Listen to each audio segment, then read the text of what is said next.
Greetings and salutations, everybody. My name is Andrew Kirchhoff, and welcome to my YouTube channel. Today, we're going to be talking about the Fantasy Football Week 3 running back start or sits.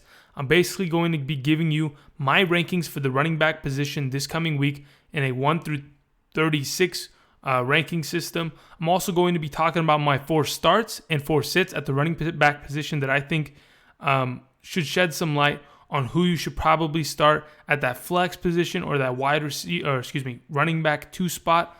And without further ado, I just want to thank all of you who have subscribed. Continue to support me. Go down to the comment section, ask questions, leave funny remarks, anything like that. I extremely appreciate it. Supportive comments. I love it. It's awesome. I appreciate you guys. You guys are the best. That's why I keep making content. I'm having fun, and you guys enjoy it, so I'm going to keep bringing it out. If you haven't already, please go down, subscribe to my YouTube channel for more content. Click that bell button in order to get notifications as soon as my latest videos come out. I know some of you have already done that, because as soon as I literally post a video, there's like 4 people that have already started watching, and I'm like, okay, well, some of you have already found the bell button. Anyway, I just want to thank you all for doing so. If you have any questions, which I know many of you will, because there are going to be running backs within a 1 through 36 that I'm not going to be talking about. So if you have any questions, when you go down to the comment section, please tell me what your scoring format is. If I see a question where it says James White or Dion Lewis this week, and you don't tell me if it's PPR or standard, I'm just going to answer for what I think you're assuming. Right? I'm going to just answer for half one PPR every time. Okay? That's how it's going to go. So let's get into it. Again, thank you everybody who've subscribed, supported, and continue to enjoy my content. Hey everybody, how's it going? Let's start with my starts of the week, okay? Let's talk about Sony Michel, a guy who came back this week against the Jacksonville Jaguars from his preseason injury that, held him out for a couple weeks. Many people prior to the season starting thought, they got rid of Dion Lewis, and there's a potential that Sony Michel is going to fill up that spot. He's going to be the lead running back in this backfield. His injury kind of set him back a little bit, but coming into week 2 of the regular season, he led all running backs with rushing attempts. He had 10 carries this past week, more than Rex Burkhead, who only had 6, and James White, who only had 4. Okay, now why is this important? A statistic that I need to throw out there: Sony Michel only played on 21% of offensive snaps for the Patriots. Now, let's take that into consideration. The Patriots were never winning this game. They were way behind from the get-go, right? So obviously, James White playing 56% of the offensive snaps is not a surprise. And Sony Michel, in my opinion, having only played 21% of offensive snaps, yet he was still able to acquire 10 rushing attempts, is a pretty good thing. I think as the season progresses, I think going into this week against the Detroit Lions, a team who's been scorched by Matt Breida and Isaiah Crowell in the past 2 weeks, they're giving up yards in bunches. I think Sony Michel could have a really great breakout game this week. I think he should be started this week in a flex position within your roster. I mean, for your consideration, go for it. I'm all thumbs up for Sony Michel this week. Now, the next start, Chris Thompson, a guy that's been just proving it week in and week out. These past 2 weeks, he doesn't need to run the ball, right? Alex Smith is going to find him out in the flat, running routes, breaking linebackers' ankles. Nobody can cover him, and he's just so dynamic within this offense that he's going to continue to score. Now, imagine this. He only had 1 yard rushing on 4 attempts. Yet, he led the team in receiving with 13 receptions for 92 yards. Okay? Chris Thompson is unbelievable in PPR scoring leagues. Even in a standard, he is going to put up 100 yards, right? Yes, he didn't break that 100-yard mark, but he'll get there, right? He can still start in your flex in the standard league. But in PPR, you have to play this guy. He, as the season continues, especially against a Green Bay Packers team who's not, all that great on defense, I think there is a potential that Chris Thompson can continue his terror on the NFL, continue to be the number 1 wide receiver for a Redskins team that really just doesn't have a number 1 wide receiver. So I like Chris Thompson this week. Those are my first 2 starts of the week. Okay, my last 2 starts of the week, we got Matt Breida and we have Tevin Coleman. Okay, let's talk about Matt Breida real quick. Last week, he was one of my starts of the week. Okay, I don't know if you remember that because I honestly didn't until I refreshed myself. Matt Breida came out 10 carries, 138 yards, a touchdown. I think he won the job. Now, all that being said, they're playing against the Kansas City Chiefs this week. I think it's going to be a shootout. And if that's the case, and it's going to be a shootout, Alfred Morris is not going to find himself onto the field. Okay? If Patrick Mahomes is scoring every time he comes out in the first half, every single drive is a touchdown, do you think Alfred Morris is going to be there, pass protecting or trying to catch the ball out of the backfield? I doubt it. I think Matt Breida will be the number one running back from here on going forward. I think Matt Breida proven himself in week 2, has proven himself in week 2, and has a potential to continue to do so. I have him as a start of the week this week. I like Matt Breida, and I think you should too, especially in PPR. I'm telling you, Jimmy Garoppolo is going to have to throw the ball to somebody. My last start of the week, we got Tevin Coleman, a guy that I mentioned last week because, the thing is, as soon as Tevin Coleman is the only running back in this backfield and he doesn't have to worry about Devontae Freeman, he performs well. He did pretty good. He broke the streak, right? I had mentioned it in I think it was a Saturday video last week. I mentioned it that the Carolina Panthers had not given up 100 yards rushing since 2016. And guess what? Tevin Coleman broke that. He had 107 rushing yards. So, as he continues playing against the Saints this week, I understand they have a pretty solid defense, but I like Tevin Coleman going into this matchup. As the weeks continue, he should continue to be your start of the weeks. Should be starting on your roster 100%. I don't want to see any questions where you're asking me if you should start him, because honestly, he should start. Unless you have I know there's some of you. I know there really is. You have Kamara, and you have Gurley, and you have Tevin Coleman. You're like, do you want me to start Tevin Coleman over these guys? Nope. But, just logically speaking, there are leagues that have 16 teams, 12 teams, 14 teams, and you have to be very careful here and there. Okay, so my first 2 sits of the week, we're going to talk about Marlon Mack and Duke Johnson, all right? Let's go with Duke Johnson real quick. Over the last 2 weeks, what has Duke Johnson done? I mean, they haven't even used him like they did last year. Now, I get it. Last season, Duke Johnson, he had to be used in every single game script because they were down so many points. Now that the defense has improved, Duke Johnson's not as vitalized or as utilized as much. And the way I see it, Duke Johnson rest of the season, nope. Unless Baker Mayfield shows up and they start getting blown out, I think that they're going to continue to stay in games because Tyrod doesn't like to turn over the ball. And I think Duke Johnson is going to lose his job consistently every week until just Carlos Hyde completely absorbs all the running back production. I think Duke Johnson I think he's done, honestly. It's sad, especially because they just signed him for a big contract this past offseason, but it is what it is. Marlon Mack, okay? A guy who split carries with Jordan Wilkins this past week. That's not why I'm down on him this week. I think he came off of his little injury of his hamstring issue. I think that the Colts offense is not dictated by the run. I understand that they've been using Frank Gore for a while, but they have a lot of mouths to feed, especially, okay, they have Nyheim Hines, they have Jordan Wilkins, they have Marlon Mack, okay? Now, that's as of right now. They haven't, okay, hold on, wait. Give me a second. I will get to that right now. Because there is another name that we have to go over. Where are you? Honestly, he's a fullback. Where are you? There's Christian Michael. Where's the fullback on this team? The guy that eats goal line touches. Goodness gracious. Is he not on this team anymore? Somebody knows the name. Go in the comment section right now and type it. Okay?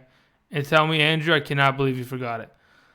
There's a fullback for this team that just eats carries. Either way, regardless. I don't like Marlon Mack this week, especially against the Eagles defense, okay? A defense who's not going to let you run all over them.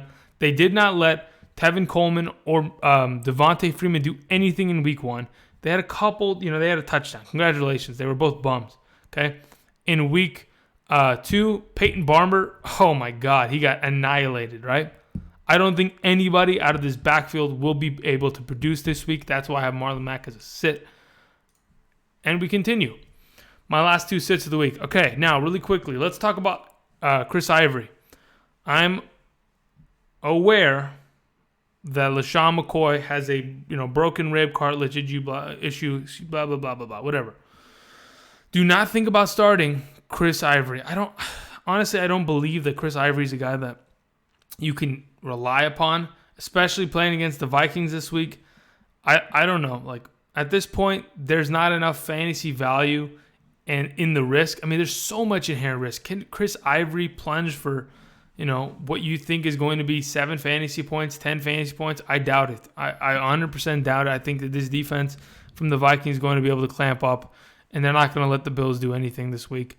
So do not start Chris Ivory. Do not start any Bills. Please, people, don't do it.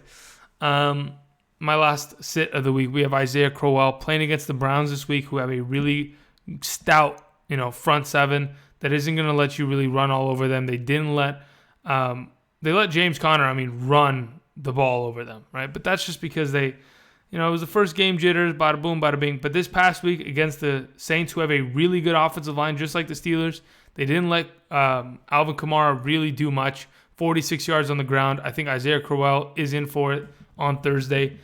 I definitely like Bilal Powell way more than Crowell this week. That's why I have Isaiah Crowell as a sit going into it. Now, let's get into the rankings, shall we? Okay. The Week 3 running back rankings. Number 1, Todd Gurley. It's obvious they play against the Chargers in Los Angeles this weekend. I think that how difficult is it going to be? Is it going to be difficult? Not really. With an offensive line like they have, coming off of these past 2 games where they've scored 30-plus points, I think Todd Gurley's going to continue. He's going to run over this defense. Think about it. If the Chargers are giving up 20 points to the Buffalo Bills, what are the Rams going to do to them?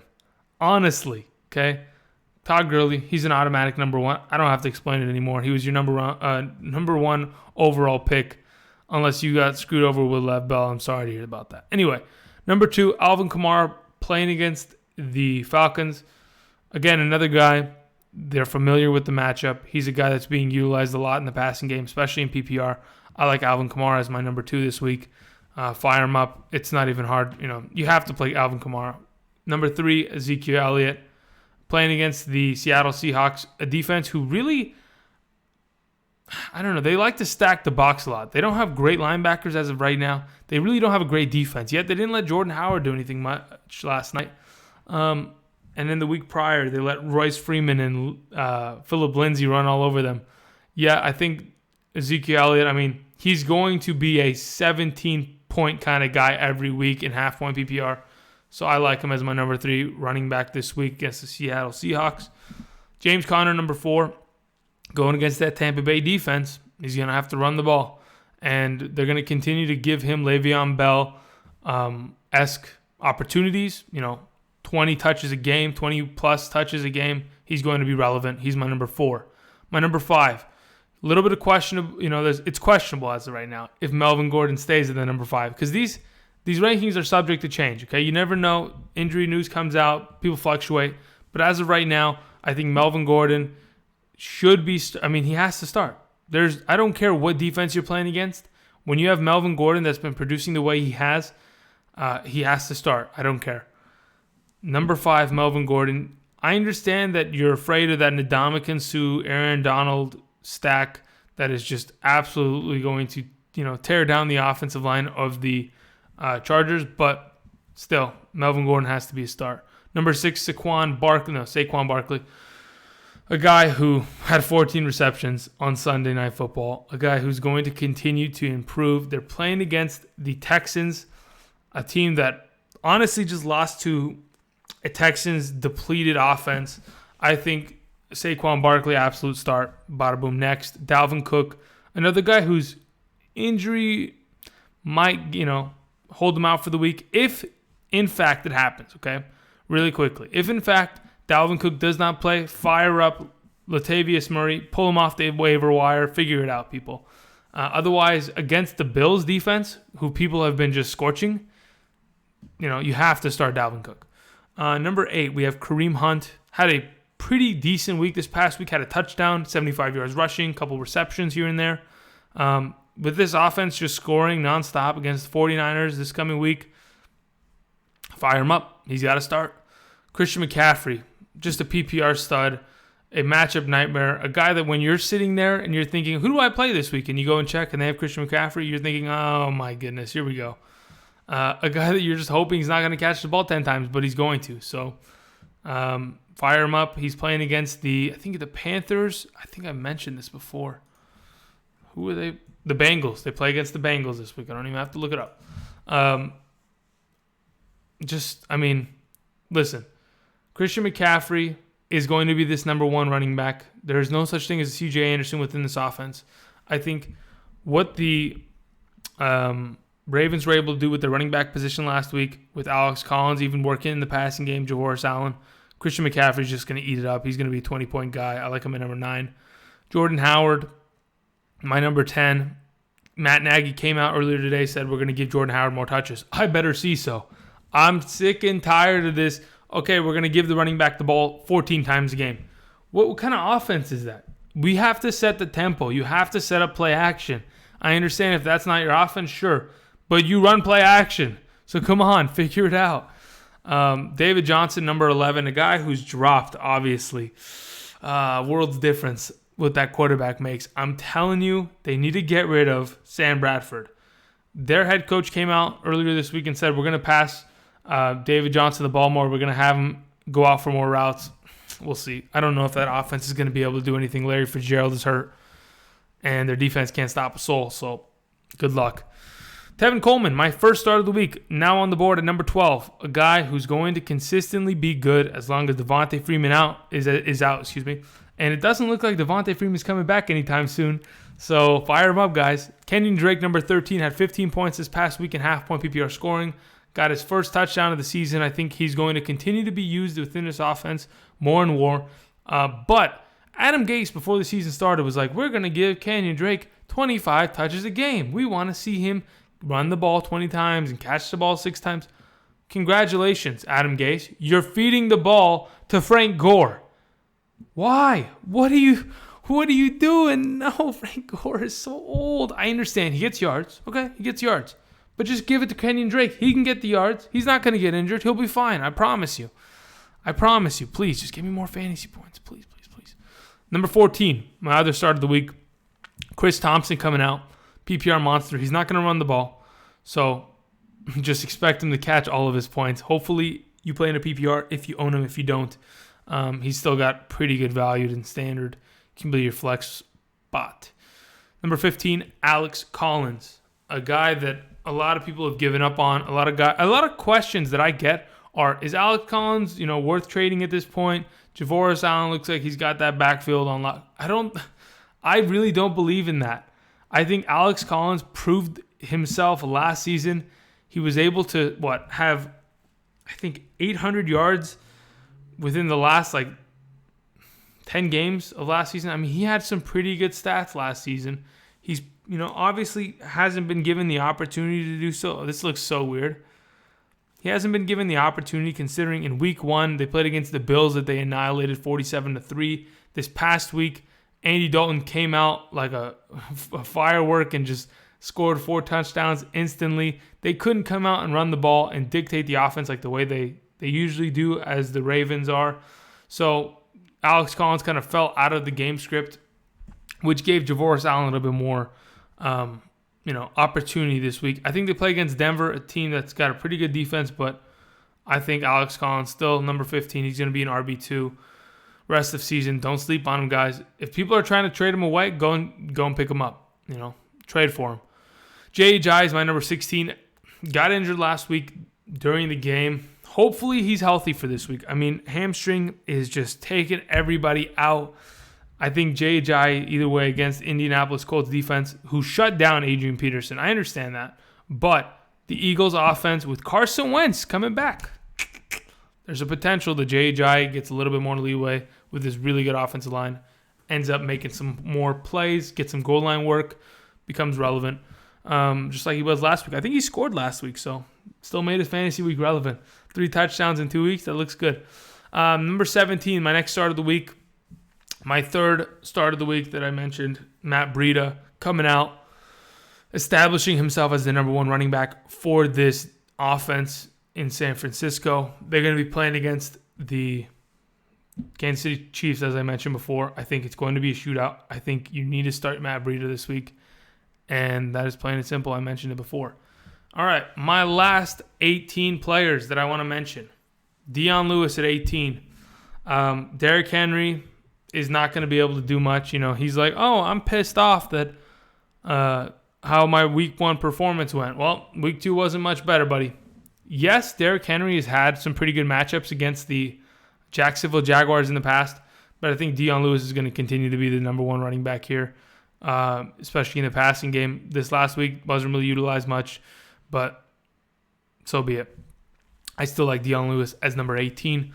Number 19, Marshawn Lynch. I mean, if he keeps scoring touchdowns, kind of have to leave him in there, right? Marshawn Lynch continuing to prove himself. Playing against a Dolphins team that has a really good run defense these past 2 weeks as of so far, so late. The way I see it, I think that with, Rodney Hudson, Kelechi Osemele, Gabe Jackson, they're going to be able to run the ball down Miami's throat. Marshawn Lynch, he's a start. He's number 19. Get him going. Number 20, Giovanni Bernard, a guy that many of you have asked. I know I haven't replied to the question. I will get to it. You're saying, should we pick up Giovanni Bernard? Yes, you should. But he's only going to be, a guy that you can use for the next 2 weeks until next 3 weeks max until Joe Mixon comes back. So don't spend too much fab unless you really need a running back. My next start, we have Carlos Hyde, 21. As I mentioned before, Duke Johnson is going to continue to lose reps and snaps as Carlos Hyde continues to take over this backfield. I like him at 21, continues to score touchdowns, and that makes him fantasy relevant. Number 22, Phillip Lindsay, the hot hand in Denver. The guy that you should have picked up off waivers 2 weeks ago when I told you so. The guy that is going to continue to be a monster within this offense. He only had 10 points in fantasy last week. That's fine. No big deal. He had 100 yards rushing, though. And he proved himself to be a great running back. He's going to continue to be good. That's my number 22, Phillip Lindsay. Okay, we're continuing. Corey Clement. All right, yes. I have Corey Clement all the way up here at 23. Now, why does Andrew have Corey Clement up here? This offense is absolutely decimated. There's no Alshon Jeffrey. There's no Mike Wallace. Okay, who are they going to throw the ball to? They're going to have – and Darren Sproles a little banged up himself, right? Hamstring injury. Corey Clement last week proved himself. I think he's going to continue to work himself into this offense, get himself more snaps. I like Corey Clement this week. When they like to run the ball and when they have to pass it, there is going to be opportunities for a receiving back, not named Darren Sproles, a.k.a. Corey Clement, to be fantasy relevant and get a lot of opportunities. That's why I have him at 23. Number 24, my last start of the week, I got Sony Michel all the way down here, barely as a RB2 this coming week. He has a potential to outplay his ranking as of right now. But because of the fact that there is a Rex Burkhead and there is a James White within this offense, there is also a possibility that one of those guys breaks out a 80-yard touchdown because the Lions defense sucks. So just to, be safe with it, I'm telling you to start him. But understand that he is still a part of a three-headed monster backfield. I just think that this week against the Lions, he can prove himself to then, for the rest of the season, just be the only running back that touches the ball in that backfield when it comes to the running game. My number 25, I got Adrian Peterson playing against Green Bay. Didn't have a great week, too, but I think he'll bounce back. He's my number 25. My number 26, Bilal Powell. As I mentioned before, Isaiah Crowell sit him this week. Bilal Powell, as the season continues, will continue to be more fantasy relevant. He will be used within this offense more because, honestly, the Jets aren't going to be a team that they're going to outscore you. Their defense may have done something in week 1, but that was just a fluke, I think. I think as the season progresses, Sam Darnold's going to be playing from behind. They need to put their receiving back in there, and that's going to be Bilal Powell. He's my 26 this week. Number 27, James White, another guy who continues to be fantasy relevant because he continues to get a bunch of targets. I'm going to find the number right now, and we're going to read it out. So in week 1, if I'm not mistaken, he had 9 targets. In week 2, what do we got here, my good sir? He had, oh my goodness, it's really not going to, He had 7 receptions, though.